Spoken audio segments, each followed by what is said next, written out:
Consider a scenario where you are working with a table named Table 1 in a Microsoft Fabric warehouse. The table contains the columns Sales Amount, Product Category, and Transaction Date. Your objective is to design a Power BI visual query that computes the sum of sales amount for every product category, restricted specifically to transactions from the previous quarter. Which two steps should you execute within the visual query editor to achieve this result? Clear, professional, educational. Option A. Choose Remove Duplicates for the Transaction Date column. Option B. Choose Keep Top Rows for the Transaction Date column and define the row count as 90. Option C. Use the Filter Rows function on the Transaction Date column and select the last quarter criterion.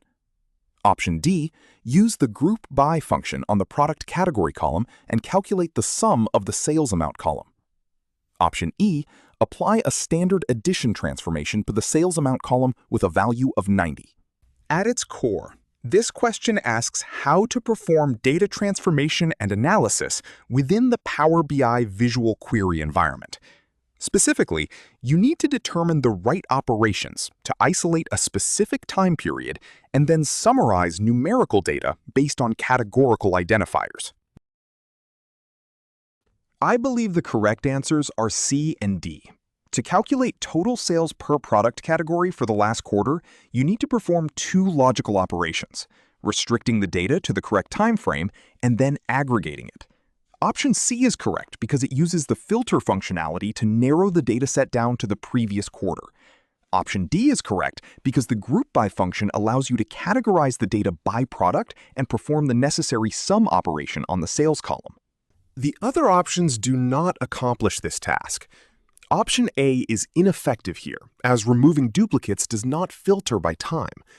Option B is incorrect because selecting a fixed row count, like 90, is arbitrary and does not guarantee the inclusion of all transactions within a full quarter.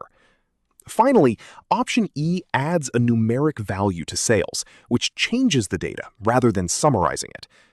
Remember for your exam that filtering and grouping are the foundational building blocks of data shaping.